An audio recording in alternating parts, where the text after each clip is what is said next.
हम लोग first day इतना बना चुके हैं। प्लिंथ का ही यूज़ करके वॉल जनरेट करना है। जितना हो सके ऑब्जेक्ट्स के नाम भी देते चल रहे हैं। जैसे हम लोग ड्राइंग का नाम पहले ही दे चुके हैं, इसका भी हम लोग नाम नहीं दिए थे। जैसे ही इसको ट्रेस कर लिए थे उसी समय इसका नाम दे देना ज़्यादा अच्छा था। जो भी ऑब्जेक्ट बनती हैं तो क्रिएट या मॉडिफाई पैनल दोनों में रहते हुए नाम चेंज हो सकता है। क्रिएट में भी नेम एंड कलर दिखा रहा है, मॉडिफाई में ऊपर दिखा रहा है। इसका नाम प्रॉपर लेंथ लिख दिया। शुरू में मैनेज करते चलिए, बाद में जब कई ऑब्जेक्ट बनती हैं तो फिर तब छोड़ा जा सकता है। शुरू में लिखते चलें। अब इसमें हम लोग प्लिंथ की कॉपी करेंगे और उसी का यूज़ करके दीवार बनाएंगे। कॉपी करने के लिए इसमें शब्द है क्लोनिंग। इसमें कायदे से कॉपी नहीं होता है, केवल पेस्ट होता है। तो क्लोनिंग जो है सीधे कंट्रोल वी पे है, कंट्रोल सी है ही नहीं। और इसका सीधा फंडा है कि जो ऑब्जेक्ट सेलेक्ट रहेगी वही पेस्ट हो जाएगी। ऑब्जेक्ट सेलेक्ट किए, कंट्रोल वी दबाए, क्लोन ऑप्शन आ गया। 3 तरह से क्लोनिंग है, एक सिंपल कॉपी है, एक इंस्टेंस, एक रेफरेंस। इसमें ये दोनों ठीक ठाक यूज़ होते हैं। कॉपी में दोनों ऑब्जेक्ट जो बनेगी दूसरी वाली वो इससे एकदम अलग रहेगी, इंडिपेंडेंट रहेगी। दोनों को आप अपने हिसाब से चेंज कर सकते हैं। जैसे कि हम कॉपी बनाए उसी जगह पे बन गया है। स्नैप ऑन ऑफ करें। आप इसको अलग से चेंज करना चाहें तो अलग से कर लीजिए, नीचे वाले को अलग से कर लीजिए। नीचे वाला वैसा ही रहेगा। अगर कंट्रोल वी क्लोन किए, अगर इसमें हम इंस्टेंस ऑप्शन दे दिए, समझाने के लिए ऊपर कर लेना ताकि दोनों अलग अलग दिखाई दे। अगर इंस्टेंस है तो यहाँ मॉडिफाई पैनल में हल्का सा उसका टेक्स्ट बोल्ड में आता है, तो उस पर ध्यान जाने लगेगा धीरे धीरे। जैसे हम ड्राइंग सेलेक्ट करें, कोई ऐसे ही लाइन बना दिए, मॉडिफाई पैनल पे आए तो ये देखिए थोड़ा सा हल्का दिख रहा है, और इसको सेलेक्ट कर रहे हैं थोड़ा सा बोल्ड दिख रहा है। अगर बोल्ड दिख गया, ज़्यादातर हम लोग वहाँ पे देखते ही हैं, बोल्ड दिख गया तो ये क्लियर हो जाए कि ये कहीं ना कहीं इंस्टेंस है। और अगर हम इसमें चेंज कर रहे हैं तो कहीं और भी हो रहा होगा।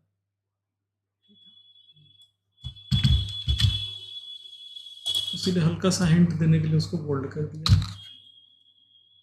हम लोग को ऐसा तो लेना नहीं है कि चेंज दोनों में होने लगे, क्योंकि ये प्लिंथ रहेगा वो वॉल रहेगी। तो क्लोन तो किए, कॉपी ऑप्शन लिए, और इसमें नाम प्लिंथ 001 दे रहा था, पहला वाला प्लिंथ था, तो अगली ऑब्जेक्ट का नाम वो खुद से दे रहा था। हम बदल के इसको ग्राउंड फ्लोर वॉल कर दिया। यहाँ पे इसमें सेलेक्ट ग्राउंड फ्लोर वॉल है और वहीं पे प्लिंथ भी पड़ा हुआ है। इसको फिर हम समझाने के लिए केवल अभी ऊपर कर रहे हैं। बाद में जब वापस ग्राउंड लेवल पे ले जाना होगा तो यहाँ Z को हम लोग 0 करके वापस से उसी जगह पे रख सकते हैं।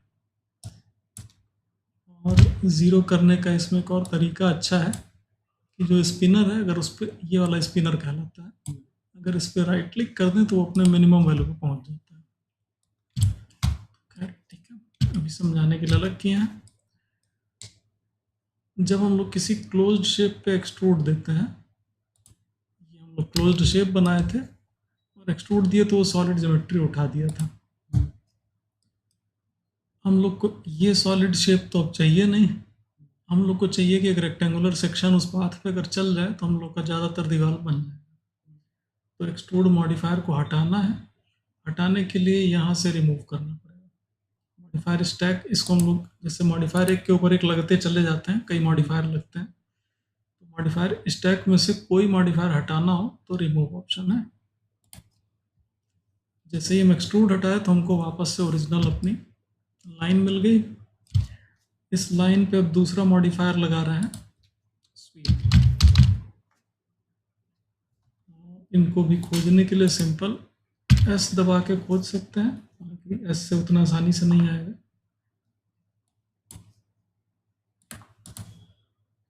SW किए, यहाँ आ गया। इस बार ऊपर नहीं दिखा पाया क्योंकि नीचे लिस्ट खत्म हो गई थी, तो जितना ऊपर कर पाया है कर दिया। स्वीप हो गया। स्वीप का काम है किसी पाथ पे कोई भी सेक्शन को ट्रेवल करा के सॉलिड बनाना। इस पे देखे तो एक एल सेक्शन ट्रेवल करके सॉलिड बन गया एंगल। यहाँ पे एंगल सेक्शन दिया हुआ था, इसलिए जैसे हम बताए थे कि यहाँ जो चीज़ सेलेक्ट करेंगे उसी की सेटिंग आएगी। स्वीप पे गए तो स्वीप की सेटिंग आ रही है। अब इसमें एंगल सेक्शन था, सेक्शन बदल के हम बाहर कर लिए। इसमें ऑप्शन रटने का नहीं है, बस मेन पॉइंट याद रखिए कि यहाँ पे क्लिक करेंगे नीचे आ जाएगा, फिर उसके बाद जो जो चीज़ दिखाई देते जाए भरते चले जाएंगे। तो सेक्शन एक सही किए, सेक्शन सही किया तो देखिए उसके पैरामीटर दिखा रहा है इस समय 6 इंच बाई 6 इंच का सेक्शन है, स्क्वायर सेक्शन है। इनको बढ़ा के अगर हम लोग 11 फिट कर दें तो फ्लोर हाइट हो जाएगी। इनको बढ़ा के अगर हम लोग ये चीज़ बढ़ा के 9 इंच कर दें तो 9 इंच की दीवार बन जाएगी। अभी इसमें एक माइनस पॉइंट चल रहा है, इसको हम कैसे समझा दें। हम इसका लेवल 0 कर रहे हैं, कायदे से इसकी पेंदी को 0 पे जाना चाहिए था, लेकिन आधी दीवार नीचे है आधी ऊपर है। नीचे बता रहे हैं। और ये अगर हम टॉप व्यू से भी देखें तो देखिए ट्रेस कहाँ पे किए थे, इस वाली लाइन पे ट्रेस किए थे। ये हम लोग ऑटो कैड का दीवार है, तो आधा उसके अंदर गया है आधा उसके बाहर गया है। एक्चुअली हुआ क्या है कि जो ये सेक्शन ट्रेवल करा रहा है, जो भी रेक्टेंगुलर सेक्शन है 11 फीट बाई 9 इंच का, तो वो लाइन के सेंटर पे जा रहा है, मतलब ये उसका सेक्शन कह लीजिए। तो इस समय वो इस पे चल रहा है। अगर हम इस पे कर दें, सेक्शन अंदर चला गया, इस पे कर देंगे तो बाहर चला जाएगा। सिमिलर इस पे कर दें, पर्सपेक्टिव में आ जाए दिखाई देगा कि 0 लेवल के ऊपर चला गया, इस पे कर दिया तो नीचे चला गया।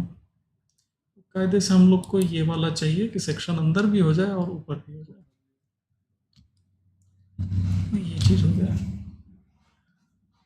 अभी इसकी शेडिंग बहुत अजीब तरीके से आ रही है, जैसे एक्सट्रूड वाले का शेडिंग देखें तो ठीक ठाक क्लियर कट सॉलिड दिखाई दे रहा है, जबकि ये देखने पे लग रहा है यहाँ पे अजीब सी शेडिंग कर रहा है। तो दरअसल वो इस समय दोनों को स्मूथ कर रहा है केवल शेडिंग से।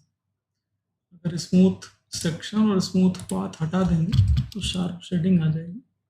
मतलब मान के चल रहा था कि आप कोई गोलाकार चीज़ बनाए हैं लेकिन उसमें सेगमेंट कम रखे हैं, तो उसको शेडिंग में स्मूथ कर दे रहा था। वो दोनों ऑफ कर दिए।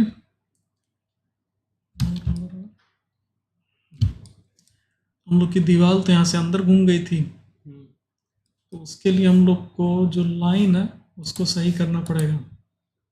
मतलब लाइन में अगर हम लोग को एक पॉइंट यहाँ मिल जाए, एक पॉइंट यहाँ मिल जाए, और इस पॉइंट को हम लोग उठा के यहाँ रख दें तो हम लोग का काम हो सकता है।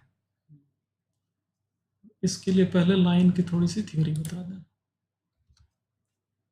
और एक चीज़ जो हम स्क्रीन में तुरंत से इसको वायर फ्रेम ऑन ऑफ कर ले रहे हैं, तो ये चीज़ आपका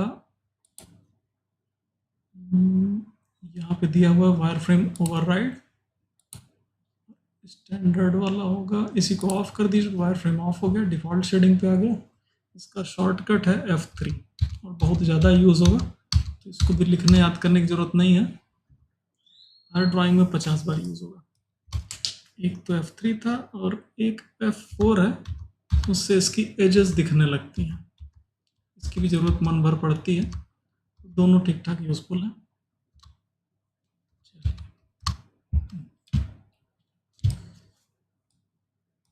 अभी हम लोग लाइन की थोड़ी सी थ्योरी में आगे बढ़ रहे थे।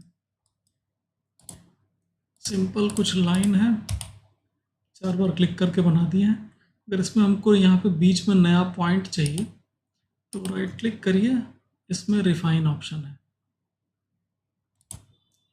मॉडिफाई पैनल में आ रहा है, वही रिफाइन ऑप्शन आपको यहाँ भी नीचे मिल जाएगा। तो भाई यहाँ पे दिख रहा है, जैसे हम किसी वर्टेक्स लेवल पे चले गए देखेंगे रिफाइन ऑप्शन दिखा रहा है। तो हुआ क्या है कि ये दरअसल जो मेनू है राइट क्लिक पे आता है, अभी तक शायद ना ध्यान दिया हो। अगर आप कोई बॉक्स सेलेक्ट किए थे और राइट क्लिक कर रहे थे तो यहाँ पे केवल ऊपर नीचे मेनू आ रहा था, मतलब हम राइट क्लिक यहाँ किए हैं, एक नीचे आया एक ऊपर आया, लेकिन लाइन सेलेक्ट किए हैं तो 4 मेनू आ रहा है अगल बगल, तो इसको हम लोग बोलते हैं क्वाड मेनू। और मैक्स में केवल राइट क्लिक करने पे अलग मेनू आएगा, कंट्रोल राइट क्लिक पे अलग आएगा, शिफ्ट राइट क्लिक पे अलग आएगा, आल्ट पे अलग आएगा, आल्ट शिफ्ट पे अलग आएगा, आल्ट कंट्रोल पे अलग आएगा। तो इसमें दरअसल राइट क्लिक पे बहुत सारे ऑप्शन दिए हैं और आल्ट कंट्रोल शिफ्ट के कॉम्बिनेशन पे अलग अलग है। सिंपल राइट क्लिक पे जो क्वाड मेनू आ रहा है, तो इसमें यहाँ पे हेडिंग भी देखिए तो दिया हुआ है डिस्प्ले में, इस व्यू पोर्ट में चीज़ों को दिखाना हो छुपाना हो तो हाइड सिलेक्शन अनहाइड ऑल इस टाइप की चीज़ें हैं। ट्रांसफॉर्म में चीज़ों को जो पहले दिन बताया मूव रोटेट स्केल ये सब करना हो वो सब है। और अगर कोई ऑब्जेक्ट ऐसी है जिसमें सब ऑब्जेक्ट लेवल है तो इधर के जो ऑप्शन है वो उसके सब ऑब्जेक्ट लेवल के ऑप्शन रहते हैं, इसीलिए इसको टूल्स 1 टूल्स 2 लिखा है। और इसमें भी ज़्यादातर केस में ये वाले ऑप्शन कॉमन होते हैं, मतलब आप चाहे वर्टेक्स पे चले जाएं चाहे सेगमेंट पे चाहे स्प्लाइन पे तो ये लगभग सेम मिलेंगे। और नीचे वाले ऑप्शन जो है वो जैसे हम वर्टेक्स सेलेक्ट कर रहे हैं तो यहाँ पे ऑप्शन बदल जा रहा है, सेगमेंट कर रहे हैं तो ऑप्शन बदल जा रहे हैं, स्प्लाइन कर रहे हैं तो भी ऑप्शन बदल जा रहे हैं। तो जो टूल्स 2 है तो वो इन तीनों में से जो भी लेवल सेलेक्ट करते हैं उसके हिसाब से आ जाता है। फिलहाल हम वर्टेक्स यहाँ से भी आ सकते हैं, यहाँ से भी कहीं से भी। वर्टेक्स लेवल पे थे, रिफाइन ऑप्शन यूज़ कर रहे थे और वो ऑप्शन दरअसल मॉडिफाई पैनल का ही ऑप्शन था जो यहाँ पे मिल रहा है।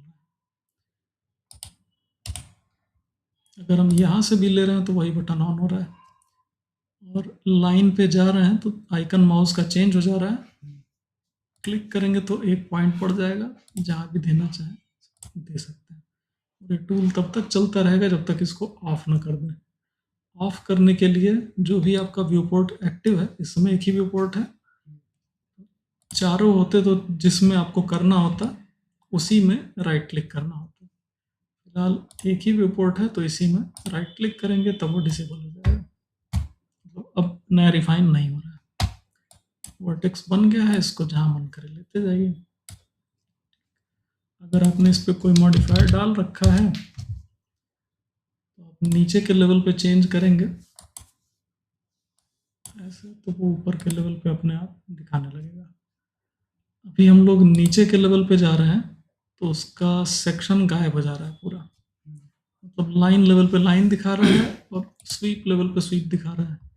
अगर हम चाह रहे हो कि हम चले तो जाएं लाइन के वर्टेक्स लेवल पे, लेकिन हम फाइनल देखना चाह रहे हैं कि आउटपुट कैसा आ रहा है, तो इसी में जैसे यहाँ रिमूव ऑप्शन था वैसे ही यहाँ पे दिया है show and result on off toggle. On कर देंगे तो आपको रखेगा वर्टेक्स लेवल पे लेकिन दिखाएगा आउटपुट इस लेवल का। और इसमें सेलेक्ट भी वर्टेक्स ही होगा क्योंकि ये वर्टेक्स लेवल पे आप हैं। तो ये हम 2 वर्टेक्स सेलेक्ट कर लिए, मूव कर रहे हैं तो उसी हिसाब से सेक्शन इधर उधर जा रहा है, तो ये थोड़ा डायनेमिकली देखने के लिए आसान हो जाता है। टॉप लेवल पे गए, डिलीट कर दिया, इस पे आ गया, वर्टेक्स पे आ गया, वायर फ्रेम कर लिया, टॉप व्यू में आ गया। अब लाइन यहाँ से गुजर रही होगी, यहाँ पे देखिए गड़बड़ा आ गया है, ड्रैग हुआ हमसे शायद, चलेगा।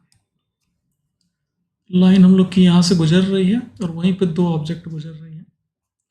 फिलहाल हम हैं वर्टेक्स लेवल पे, राइट क्लिक करके रिफाइन किए। यहाँ पे हम लोग को रिफाइन करना है, अगर स्नैप ऑन कर दें तो परफेक्ट उठा लेगा,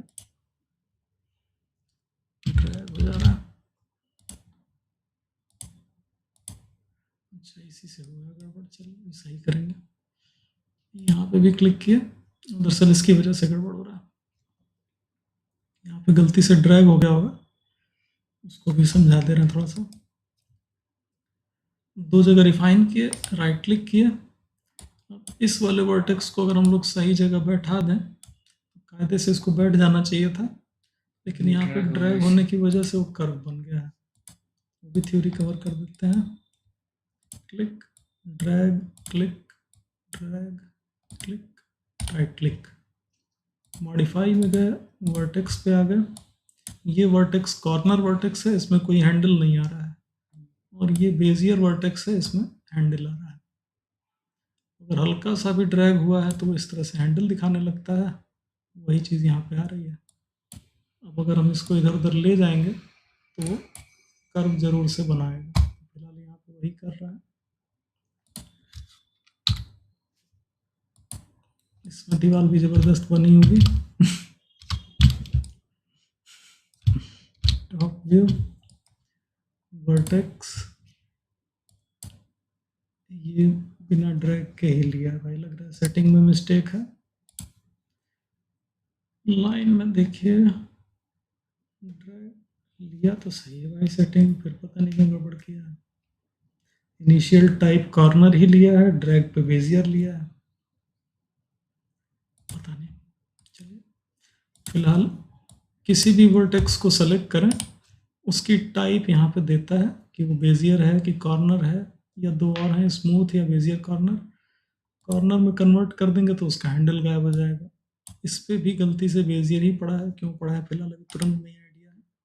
कॉर्नर में कन्वर्ट कर दिए, मन किया सेलेक्ट ऑल कर लीजिए, सारे वर्टेक्स सेलेक्ट हो गए। अब लग रहा है कई जगह गलती हुई होगी, सभी को हम कॉर्नर में कन्वर्ट कर दे रहे हैं, सब स्ट्रेट लाइन हो गए। एंड रिजल्ट ऑन किए, पर्सपेक्टिव में आया तो हमारा दीवार क्लियर दिख रहा है। हम लोग यहाँ पे तो सब ऑब्जेक्ट लेवल पे थे, इस पे आ गया मतलब टॉप लेवल पे आ गया। जब हम लोग टॉप लेवल पे हैं तब कोई और ऑब्जेक्ट सेलेक्ट हो सकती है, अदरवाइज नहीं होती। अभी पता नहीं चल रहा है यहाँ पे व्यू पोर्ट में, लेकिन जैसे इस पे क्लिक कर रहे हैं तो देखिए प्लिंथ दिखा दे रहा है, उसके ऑप्शन आ जा रहे हैं। यहाँ सेलेक्ट किए तो ग्राउंड फ्लोर वॉल दिखा दिया, उसके ऑप्शन आ गए। यहाँ पे पता करना है तो एज्ड फेसेस ऑन कर लीजिए F4 से, जो सेलेक्ट रहेगा वो थोड़ा सा हाईलाइट हो जाएगा। अभी वो गलती हुआ है कि सेलेक्ट करते ही हल्का सा मूव कर गया, मूव में भी स्नैप उठा लिया तो ऊपर नीचे थोड़ा सा हो गया। अभी हम दीवार सेलेक्ट करें तो ये दिखा रहा है, अगर ध्यान यहाँ पे जा रहा हो और यहाँ पे जा रहा हो तो पूरी दीवार नीचे तक अभी चली गई है 11 फीट की, जबकि इसको 1 फीट ऊपर होना चाहिए, तो प्लिंथ से ऊपर। तो मूव इस समय ऑन ही है यहाँ पे, इसको Z में 1 एंटर कर दीजिए, 1 फीट ऊपर चली गई। यहाँ पे देखिए लाइन हाईलाइट ऊपर दिखाई देने लगी, यहाँ पे भी। उसमें भी करेक्शन हम लोग कर सकते हैं। गलत फोल्डर खुल गया।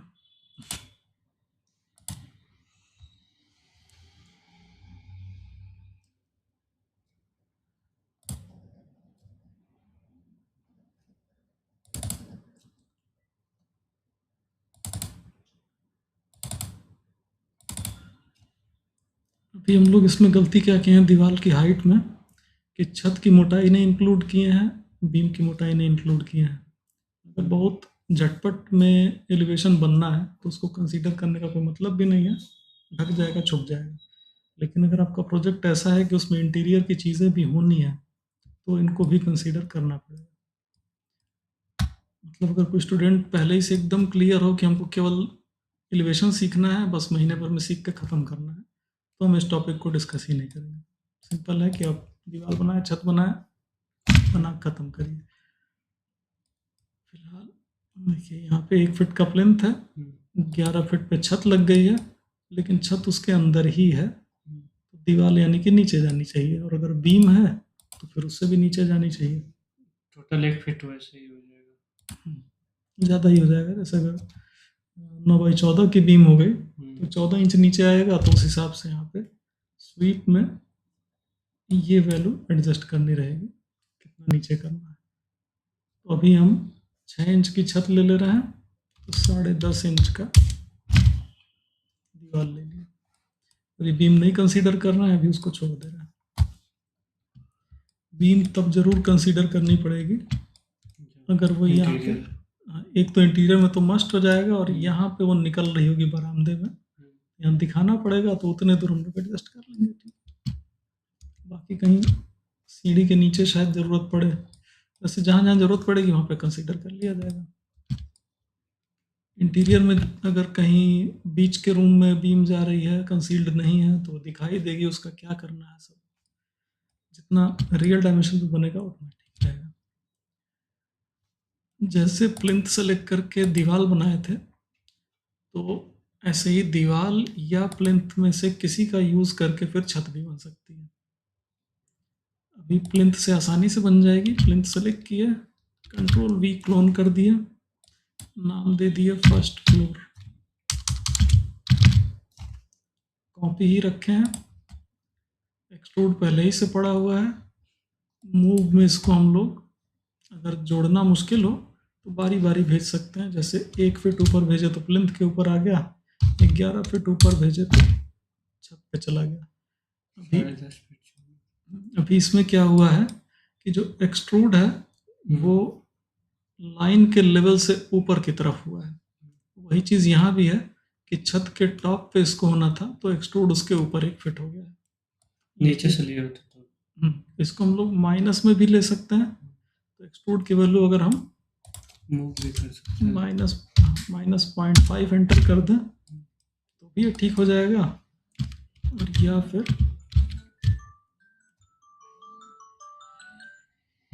या फिर इनको 6 इंच नीचे भेज दें, -0.5 एंटर, तो भी सही हो जाएगा।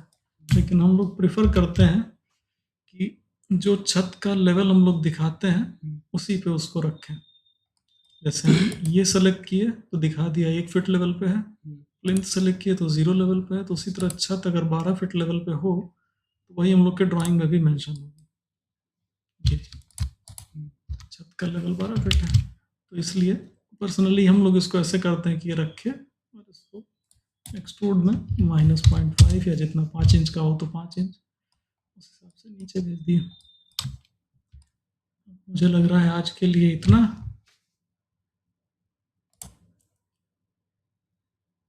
ठीक है भाई।